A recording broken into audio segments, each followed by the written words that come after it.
out is that it can be updated, including to DSM-5 at that time, and people don't have to remember to download any upgrades. Essentially, when they press the button to start using the web-enabled software, it will have its update, and for everybody throughout every system that's using it. So we're really looking at a feasibility process here. The software in the research format has been used for the last 3 years in Norway, translated into the Norwegian language. And we've learned, A, that the software works, although there could be some bugs in this new version. The software feels clinical to counselors, at least in Norway, and they don't feel like they're turned into research technicians. The software branching process feels that it makes a lot of sense to them and flows in a way that's comfortable for their patients, but they're also able to interrupt the interview, and they're able to have the patient take a break, go to the bathroom, go get lunch, even stop and come back the next day. We also have information on the duration of administration. In Norway, with a population that's generally inpatient, so somewhat severe, the average duration of administration in 400 administrations was 110 minutes. So it's a little bit longer than an hour and a half to get the whole thing done. So one of the reasons we thought inpatient programs might prefer to pilot this is because they probably have more time with the patient. But if your outpatient program can handle that, that would be great too. It does generate a full ASI and the composite scores. It generates a CWA and a CNA withdrawal assessment. It does an assessment of motivation, of suicidality, so it goes through suicidal ideation, plan, urge, and capacity to contract for safety. These are things that counselors normally can't do in detail, and it structures that, and all the answers are actually quantified, even though it doesn't necessarily show numbers for the different ratings. There tend to be more English language ratings so that they feel more clinical and not researchy. We basically took a lot of the learnings from the ASI experiment that the VA launched nationwide and said, what are the reasons that many programs have had difficulty with that? And what can we learn, and what can we do to fix those problems in this new edition? And so one of the goals in having you guys use the software is to find out if those fixes actually did the trick.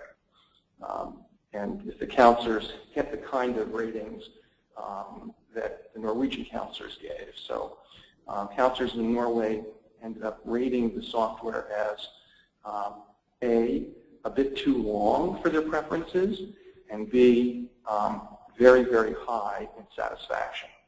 So anecdotally, what they told me was they felt the software made them better counselors. The other question is whether the patients will accept it, and we've found in years, decades of VA patient computerized assessment that VA patients will tolerate computerized assessment. This is actually not computer direct assessment, but rather computer assisted interviewing.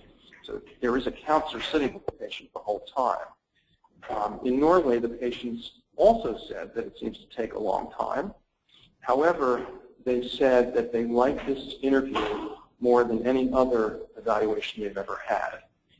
They felt that it was more attentive and more concerned with their personal needs than any interview they'd had before. So we're really seeking to figure out if that's what we find with US and DOD and VA assessors and patients. So let me stop there and see what kind of questions you guys might have. If I could, I'm also going to go over to the questions that I received from some of the other pilots too, in case on that page. So if there's a quiet moment, I can go through those as well, make sure those might be shared across other folks. Okay, well, we received 6 questions while we were setting this up, in case this applies to everyone. The first question was, do the 4 professionals that we were asking have to be the same over the entire time of the study, or can we switch different professionals to complete the assessments? Dr. Gassman, what we have right now is it's not mandatory for it to be the same professionals. However, our preference would be that we would have the same professionals throughout the alpha pilot. Is that correct? Yeah, that's right. There's a learning curve to this, and you get faster as you get more administrations under your belt. So we do want to be able to see that learning curve, but if you have to switch somebody, it's okay. It's not going to ruin the pilot. The next one is, does the individual performing the assessment have to have a certain level of education or licensure? For example, can student interns or unlicensed staff complete the assessment as well? And I don't know if you can see the screen right now. It's just a short answer was unlicensed and students can perform assessments as well. Is there anything else you'd want to add? Right. Okay. The next one is the ACM criteria software going to become a national standard is a question we received. We've answered that as it's on the way to becoming a standard, and FBI and SAMHSA is looking at the software becoming meaningfully use certified, and in fact we have more information on that if anyone's interested. Then the next question was someone had asked, and that's why hopefully they've made it to the meeting. It's what do you need from me in order to know if we should proceed? And hopefully on this call, a decision maker, a supervisor, and a clinician for a 1-hour conversation with Dr. Gassford. So that's happening right now. And then 2 other questions. The last one was, the second to last is, should we have an IT person on today's call? And that IT personnel are welcome. However, the most important members are on the initial call would be the ones that would determine if this is feasible or not. However, I'm aware that there's some special considerations for the VA from an IT part as far as implementation goes that we might be diving into. David, is anything else on that, or? No, I think that's exactly right. Okay, and then I think the other question was already mentioned. If someone only had 2 or 3 clinicians offer, would that be a help? And that would be. So those are the questions we had, and I do know that from Dr. Marin, and there might be someone else here that had indicated that they wanted to have an IT person as well to talk about that. Would that be something we'd want to? I've got that right now. Listed as yeah, I didn't really have that one listed. Barbara, 2 things from my end. I don't believe our IT people were able to schedule in for today, but if we decide as a group that we want to proceed, I'll do my best to have them here for the next session. Okay. I have a quick question, and just to be reminded, David, precisely how many are you looking to have completed for this pilot, and in what period of time? I know you told me that last week, but I didn't write it down. Yeah, if you could get a couple dozen assessments done per site over the next 8 weeks, that's really all we're looking for.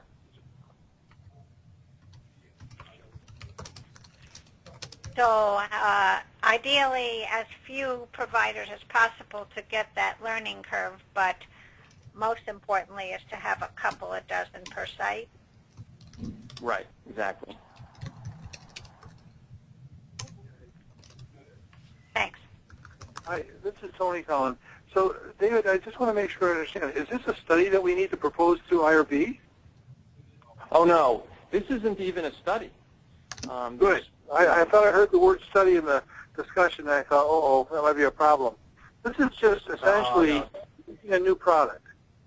Yeah, this is just beta testing.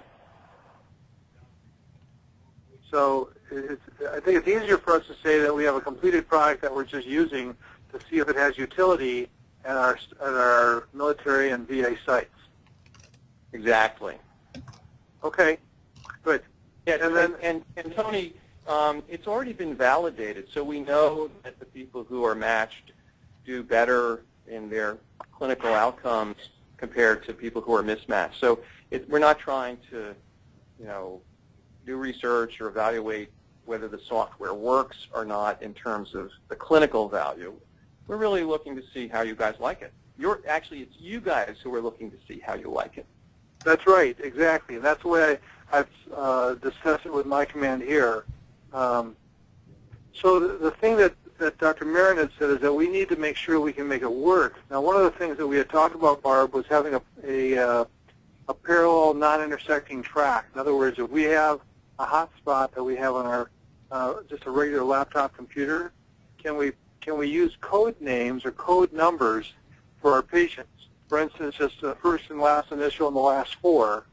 And then what happens is we're not giving patient-specific information that's identifiable to the cloud, and then use it that way. And they're still discussing that now down here at Fort Belvoir. Yeah, and in fact, FEI, which has done this to SAMHSA specifications, could recommend a number algorithm so that you guys can actually keep track of the data in case you want to re-administer the assessment 3 months later and see what it tells you and still be able to link the same patient. There are different ways that can be done, but there's that capability. In fact, David, what I'm showing on the screen, this is an exact conversation we had with Colmac, and the way that, as is with the software, they had a method for how they wanted to have their patient de-identified. They wanted to have sole control over the patient's demographics, so they were going to refer to all patients as patient X, and their last name would be this unique number that only they had on Colmac, with just a couple other fields filled out. The only thing that was really required was their gender. So for those who are looking at the screen, that is actually something that was addressed with another pilot. This is Barbara again. So this makes sense to do some de-identification, but I will be showing my ignorance here in how cloud browsers work.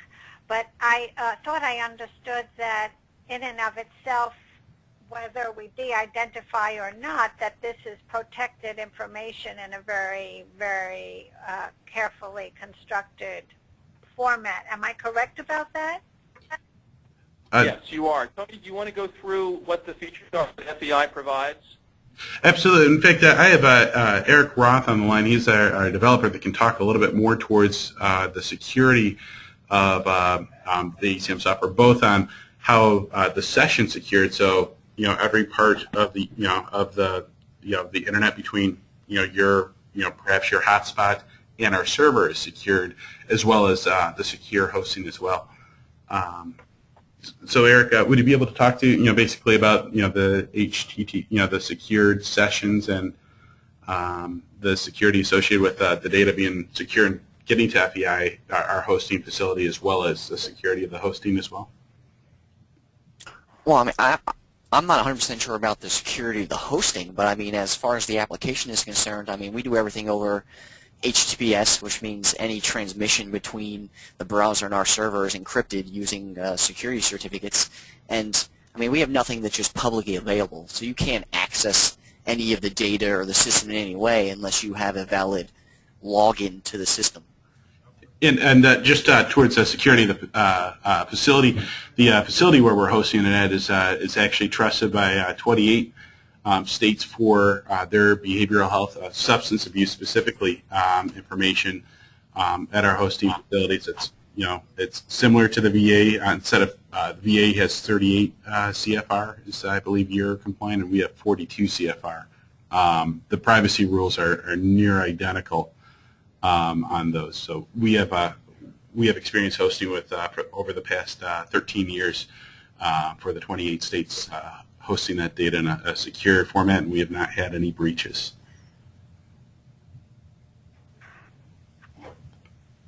So, anyways, it's perfectly. We have good experience with that data being secured. However, with the COMAC, they elected that they wanted to, in order for them to get buy-in from their patients, they wanted to show that there's absolutely no way that the patient could be identified. But it's certainly not necessary in terms of how we have it hosted. So that's an additional layer of protection, which we can decide as a group about doing. It makes sense to me just to be extra cautious. But what I hear you saying is even if we didn't de-identify, the states that are using this now have not done that, and there have been no breaches to date. That's correct. Over the past 13 years, we've not had an issue with any of the 28 states that we host. I'm 100% sure that our IT people, and Shane, you would know better, will probably have to satisfy themselves to that fact. It sounds very reassuring what you're describing, but I'm guessing that our regional command and their IT reps will have to review that and satisfy themselves. Would you say, Shane? Barbara, well, here's what will satisfy us is the DIACAP process. Is anybody familiar with the DIACAP process? The back-end process, I'm sorry? The DIACAP process. Okay. Why don't you give it a quick review? All right, I'll give you a quick review. The DIACAP process is a DoD information assurance certification and accreditation process. And it is to ensure that any IT interactions that the local systems have, it looks at it, first of all, does some risk management of all IT systems, DoD-wide, to ensure that there is that we maintain integrity of the system, and it employs a variety of things to certify and accredit the information system that is added to the current IT backbone that is available within the DoD. So the DIACAP, like I was saying now, is a result of a... I'm sorry, how do you spell that process? DIACAP. DIACAP? Yes, it's a DoD information assurance certification and accreditation process. Okay. So what it does is it does some system identification profiles. It creates a implementation plan and validation. It goes ahead and does certification determination. It creates a DIACAP scorecard, and then it lays out a plan of action and milestones that must be completed in order to grant certification and approval to allow the system to get on a DoD maintained site. So that is really what the DIACAP is. It's a information assurance support process. And let's see, I'm going to a website right now to see if I can find something to help you with it. Here it is. The information is covered for DIACAP approval under a DODI, which is a Department of Defense instruction, and it's DODI 8510.01, and the subject of it is Department of Defense Information Assurance Certification and Accreditation Process, and it lays out the entire process by which this is done. I've Googled that. I don't know if you can see what would be the site that we should be referring to? Is it just Google DODI number 8510.01. Tony, if you look in your results down a little ways, it's there. It's a PDF document. Yeah. All right. And this one right here? Nope. Yeah. Next one down. Next PDF down. This one. There you go. What it falls on is subchapter 35 of Title 44 of USC, and it comes under the Federal Information Security Management Act, FSMA of 2002. Okay. Well, that's excellent. We so in terms of our item, we have gone through the certification process where we are so that's something we can follow up with perhaps offline. I guess this process would certainly be required if Yes, we were to have identified, but if we had de-identified information. Would that be something that would allow this to be satisfied just in the short term? Let me see if I can walk over to Ms. Liu, because she is our network engineer, and she's really the IT expert, and I'm a healthcare administrator. And while I'm concerned always about system integrity and patient privacy, I'm not the subject matter expert. So let me see if I can walk over to either Ms. Liu or Mr. Rowland, who run our IT department. Could you give me 5 minutes, please? Maybe we can proceed with some of the more clinical discussions while Shane is doing that. Okay, and I'll go on mute while I go over. DIACAP will still be necessary. We've wanted to use certain programs here that are much less delicate than this, even de-identified, and we've had to go through the DIACAP process for any software that we want to bring on board to our computers. So certainly Shane will know best when he consults, but I'm guessing we're going to have to go through that. Okay. Is that something that's generally a process that, is that a lengthy process? Is that something that, I guess my question is, is there a way that you would be able to try out the software and see if it's even worth going through the DIACAP process if it was de-identified?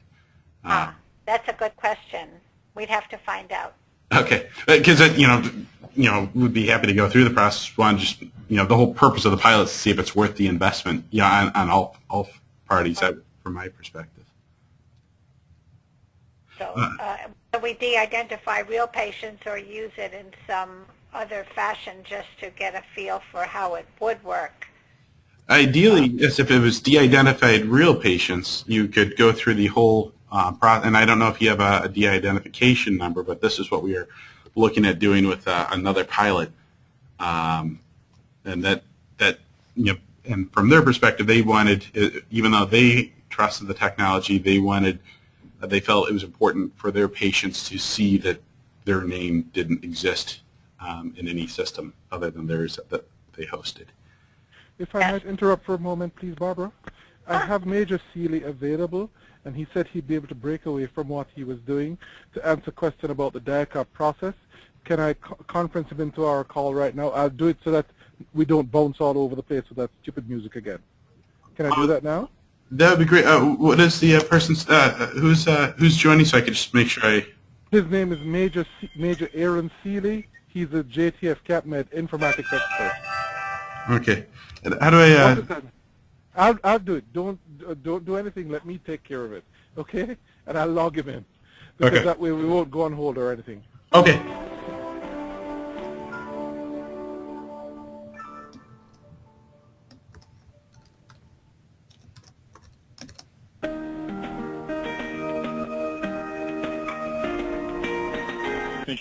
Major Seeley, would you mind joining the group and speaking to everybody about the DIACAP process?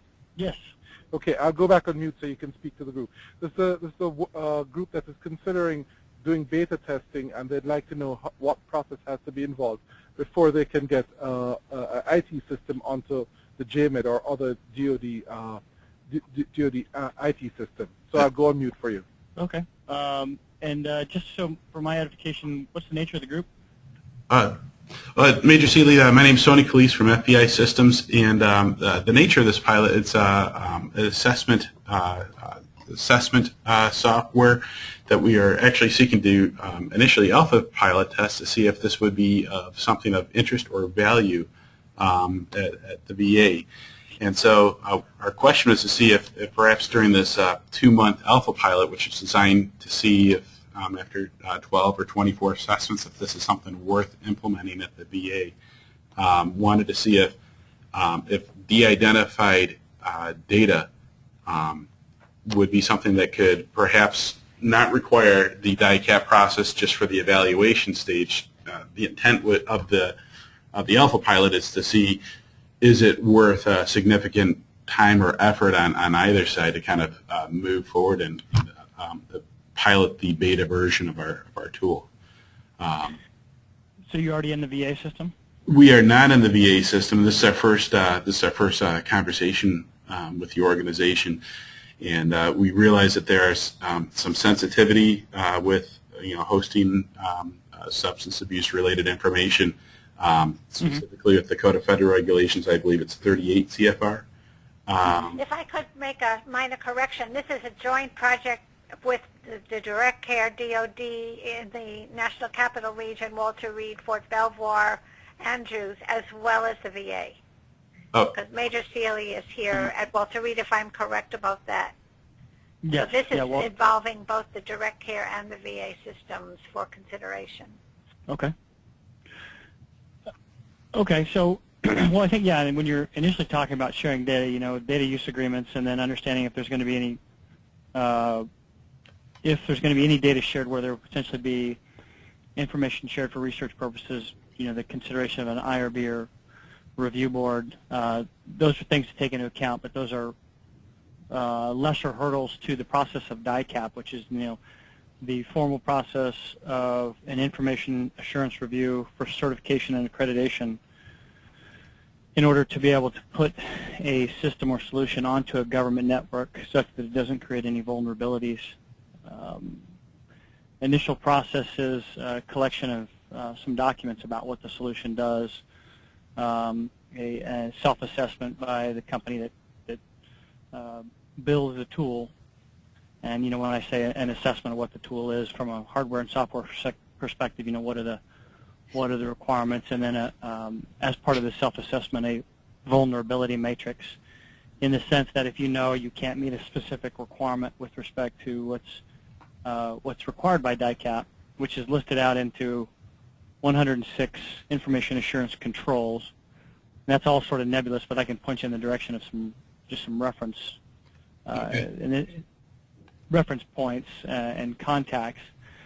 But that's step one. Step two is review and collection of additional documents depending on the proposed architecture.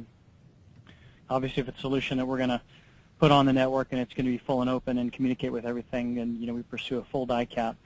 If it's something that's on the network but we can isolate, whether it be logically or physically, it requires a lesser review, and that's something we can do internally. If it is something that's going to be on the network and require full and open access, then those additional documents that are collected are then reviewed by the information assurance team at the JTF, which we do have our own information assurance staff here, which is different than most other DoD sites rely on either Army medicine, Navy Bureau of Medicine and Surgery, or Air Force folks for the Air Force, and Air Force has a reliance on Air Force line for their information assurance approval. We're unique in the sense that we have our own IA shop, so sometimes that actually does help expedite this. But those documents are reviewed at a high level, and then once those documents are deemed to be complete, there's a process of review and analysis. The review and analysis ends with an IVNV, independent verification and validation, that basically everything that is a component of the said solution complies with the how it was originally designed. If it's requiring a specific network protocol that it's secure, or if it's accessing data from another system, that it's doing so in a fashion where the connection is going to be encrypted. If it requires transport layer security or some other protocol between two boxes or between two pieces of software. What's the average time frame for this process? That's a great question, because that becomes a sticking point. What I've noticed is that companies that come with their own inherent information assurance staff that are able to see, read, interpret, and understand a lot of this information they are able to produce the documents on a relatively short turnaround, and then those documents are reviewed, and then of course the final component, once everything's been successfully collected and defended and presented to the designated approving authority, once that signature is obtained, the start to finish, the fastest that I've ever seen this, and it is a relatively onerous process, I will be very honest about that, the fastest is probably about 6 months. I have seen solutions languish in the gray space between starting the process and inability to complete the process for greater than 3 years.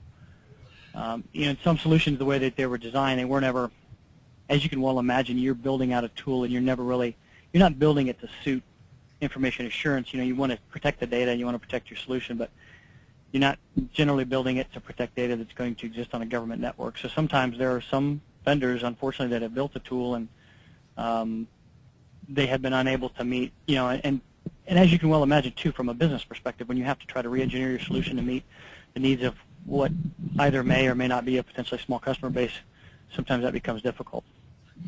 So, Major Seeley, we want to see, the purpose of this alpha pilot is to see, ideally we would want to see, is this even worth this, 6 months to go through the DIACAP process? One of the, there's been some, would it be, would one way to, would we be able to do alpha testing and not have to go through the DIACAP process if if all the information was de-identified, meaning we never even recorded identifying patient information and everyone, their name is X, and you have the ability to have your unique number for how you reference them, but we have no identified patient information. That's usually seems to be okay for, as far as our compliance rules, if the information is de-identified, is that something that would enable us to, in the short term, just pilot it, see if this behaves in a way that would be feasible and worth the investment of the 6 months to implement this? It's a difficult question to ask, but I have seen other organizations, other companies march down the path of conducting a deliberate analysis of whether or not it's worth it to go the extra mile for a full DIACAP, and make a determination that obtaining a certification less than DIACAP, and I suggested that there are some solutions that are potentially isolated. When I say isolated, if we can create if we can configure network traffic just to flow one way, and we know that that's a one-way, if it's strictly one-way traffic, then sometimes we only have to perform what's called Platform IT certification, which is much less rigorous than DIACAP. Platform IT is tough in that as you move to potentially extend the use of the tool, you've got to acknowledge that DIACAP may still be a potential down the road. But as far as bringing a solution on and not processing PHI or PII, even if the solution is going to be on the network, if it's going to be on the network and potentially have some hardware installed, even if it's on or off post, still there might be the potential, even without exchanging PHI and PII, that it might need DIACAP. Really, once we know that as a component of this Defense Information Assurance certification and accreditation process, if it's processing PHI or PII, an additional component of the review is called a privacy impact assessment. So the only thing that using de-identified data would do for us, insofar as a benefit, would be obviating that privacy impact assessment and that component. But as you can well imagine, and based on proposed architecture, might still need the full Monty. So I guess my question would be, if we had non-government furnished equipment going to perhaps a hotspot, non-government network, performing this assessment, where there's no personally identified information, is that reasonable, or is that something that we can do a pilot on? Because we're looking at 12 to 24 assessments, for each. We like each site to be able to do to determine if this is feasible. You're talking about using your equipment over a commercial network, non-government network. Yes. Is that something that enables you to pilot something? Well, quicker? We've had a couple companies ask that recently because we have, the ability to bore a hole through the side of the building for a commercial connection in the past was a little bit difficult, but now we actually have Wi-Fi throughout the through most of the organizations, and so it's reasonable to think that on taking advantage of that Wi-Fi using your own equipment with an existing agreement between the involved parties, that that might be feasible and might make all of this DICAP stuff might not apply. We don't have much of a precedent for that. Obviously, if we're collecting data, then there's going to be somebody somewhere that's going to raise the red flag and say, we want an IRB and a data use agreement, whatever. And the data use agreement, that would go away if we didn't use patient data.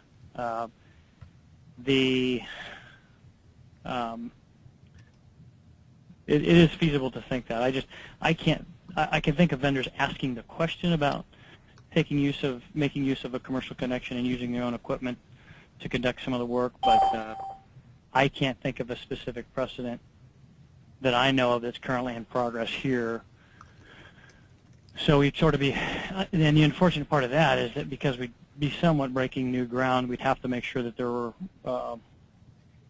have to be some folks involved at multiple levels just to give us the head nod, to say, yeah, that sounds, based on what your proposal is, based on what your process is, that might be useful.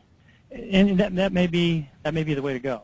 And again, it probably depends on kind of the scope of the project and what your concept is, and then how we could use that, how we could take advantage of that without connecting to the network, without processing PHI and things like that. This is Dr. Marin again.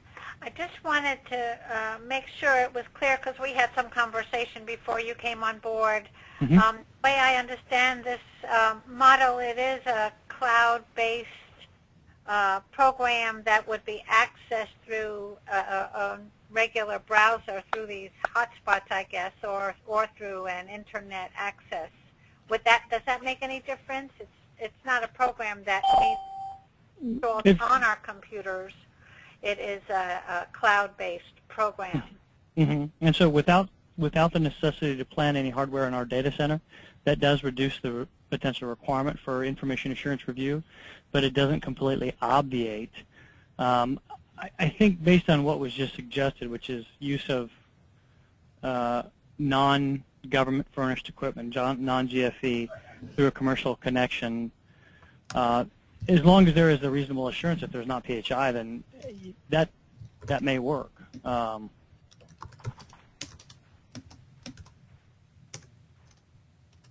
So I apologize. The answers aren't perfectly succinct and as objective as I'd like, but it's tough because with each system and solution we review, there's about a million different nuances between what will and what won't work, and what acceptable level of risk the senior leaders will take. But if it's the identified data, non-GFE going over a commercial connection, that may be acceptable.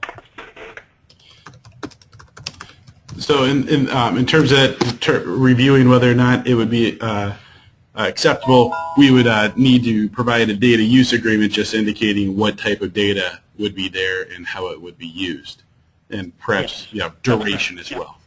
Right. Even if it's de-identified data unit, we would need a data use agreement. Okay. Well, that's excellent.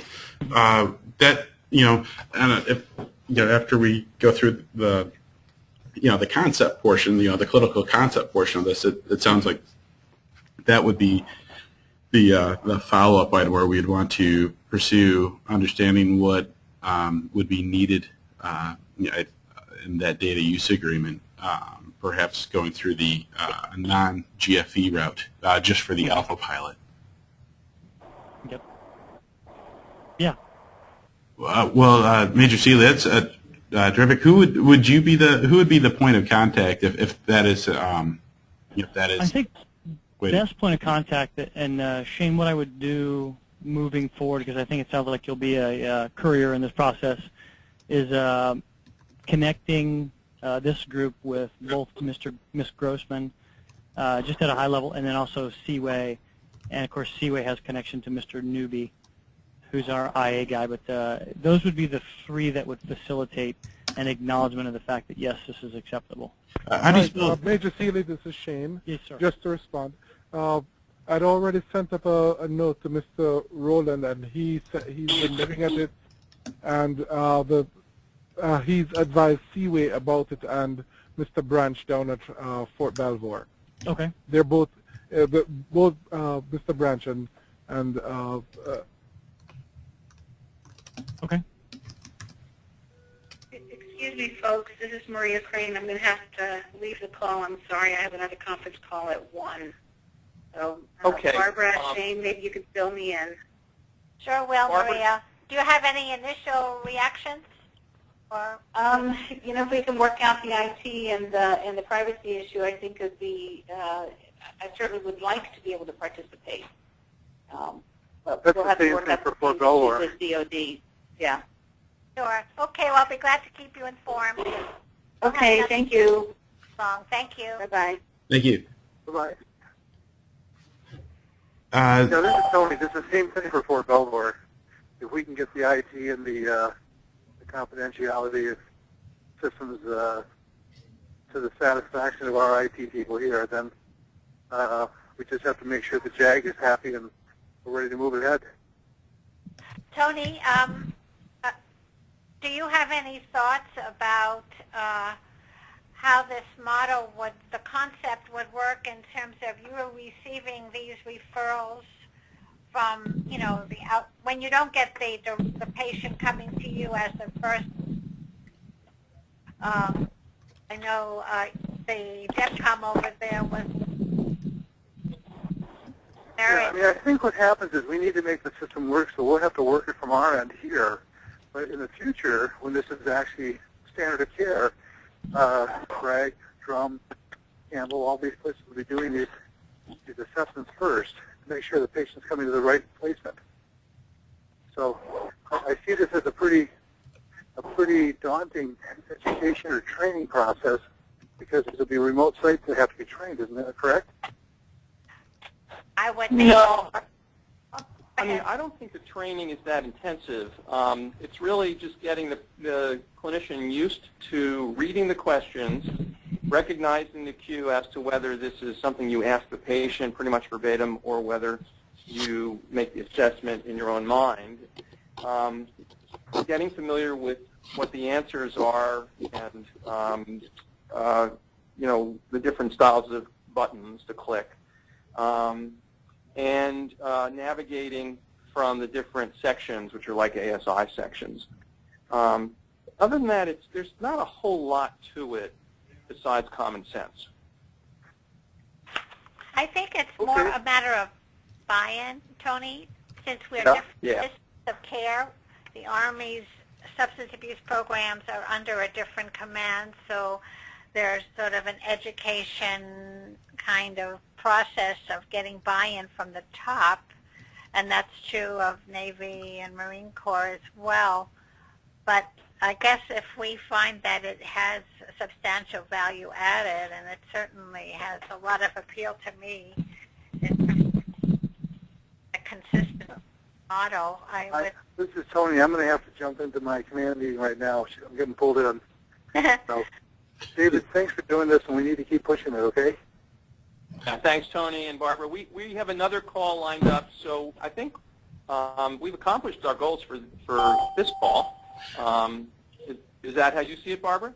Yes, I do. I think we have to resolve a few little, maybe not so little, but some pieces, and then by all means let us know when you feel the next step would be. We talked about getting that clinical tour if there seems to be sufficient room to feel encouraged to proceed forward. So after you all have had a chance to consult, maybe give Tony and me a call or however you would see it as or an email to the group, and we can figure out the next step.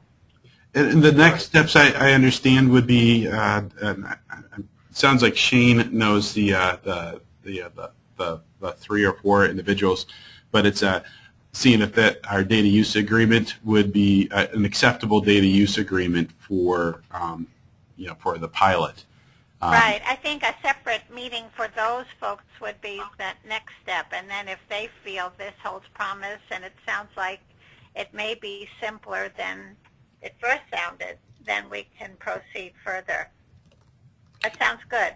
Okay. Great. Okay. So we'll stay in touch. Actually, could I have an oh, by the way? This is Carl Baker. I came on partway through. I'm part of the JTF CapMed IA team that Major Seeley referred to. Oh, good. I have been listening to the conversation. I think the conversation about using non-government furnished laptops or workstations and a commercial connection is the way to go, because if you can avoid touching the JMed network, then you take DICAP out of the picture, and then you only have to worry about data use and privacy issues. So what I would ask is for the next step for the IT folks and IA folks to be able to give some good recommendations. If you could make the assumption of using a commercial connection and non-government equipment and propose how would the pilot take place in that scenario, then we could review how you would propose to do the pilot under that scenario and give you some good concrete recommendations. How does that sound, David and Eric? Well, it sounds okay to me, but I'm not the one with the resources. So I don't know, Eric, what does that mean, using non-system equipment to even access, the browser? Yeah, I mean, we don't care what hardware is used to connect to the server, so there's no problem at all using non-government equipment connecting onto a non-government network. I mean, we have no issues with that at all. Right, but are you implying that FEI would have to provide laptops? We would. I don't know about that. Yeah, we need to engage the folks, but I do know that. I'm asking the VA folks or the DoD folks. Are you guys saying that you would need somebody to provide you non-VA, non-DoD laptops to do this pilot? What I'm saying is it would have to be, this is Carl Baker again, what I'm saying is that the laptop would have to be one that does not connect to the JMed or any government network. So, for example, I have 3 standalone laptops that I got from our one-stop IT place here. We use them. They're never connected to the network. Okay, but you have things like that already. It's not like we would have, because we don't have a budget for this from SAMHSA. We have it for the technical assistance, but not for equipment. So that's what I was wondering. Do the other sites, Fort Belvoir, do you have non-VA, non-DoD equipment that you could use? You just need a browser, any browser, up-to-date browser. So sites, I think almost everybody's off now. Is that right? I'm checking the list right now. Actually, we still have a fair amount of folks. I'm seeing at least 5 folks that are on the call. So it's Haley, Brian Hardy, and Carl. Oh, I see Carl Baker, Eric Roth. Yeah, Haley and myself are part of the IA team, so we can't speak for the IT shops at either of the hospitals. But I make a suggestion, since we've lost so many people from this phone call now, perhaps if you could summarize where you see things right now and put the question out to all the sites. Right. To get a little survey of where people stand. And I'll check and see if these computers that I'm talking about, if they can access our, our Wi-Fi here. Because if they can, I'm imagining the other sites could get at least 1 or 2 computers to do the same. We're really talking about a kiosk kind of setup, right, or a laptop, but not be hooked to the network. Right. Just keep in mind even with the guest Wi-Fi, if you're going to use the guest Wi-Fi or a commercial, we've got to de-identify. We can't put PHI over that. So that's making the assumption that we're going to de-identify all the information. and that the pilot will still work in that situation. Yes, I'm Yeah. assuming for this It will. pilot we would have to de-identify and move forward in that way. Is it a valid assumption that you have your own number that we could use as a de-identified, so that it would make sense? I mean, you I can have put. no idea how Okay. that works, so no, I wouldn't assume that. I don't know anything about it. I'd have to find out. Okay. I don't know. Yeah. This is Carl Baker. I didn't mean to start this conversation at the end of the call. I just wanted to make sure that when we have our next call, that we can bring a little more information to the table on the scenario using a commercial connection, because I think that's the key.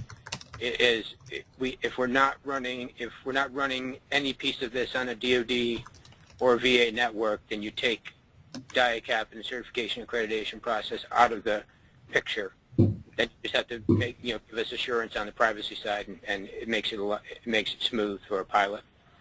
Okay. Well, Colonel Becker, it's great that you got on it, even when you did that. That's really helpful. And Tony, you basically have your marching orders, right? You have. Sounds good. Yes, what I will follow up, I will do I'll schedule a subsequent meeting, but in the meantime, I'm going to produce a survey to ask the sites to answer, and they could also answer it in our next meeting to find out about government furnished equipment, if they have a de-identified number that they can use for this non-GFE approach, as well as I would like to reach out to, I believe Shane sounded like a good point of contact to show what we have for a data use agreement to see what would be acceptable on that. And then I will schedule a subsequent meeting. It'll just be a technical focused one to see if that one would work.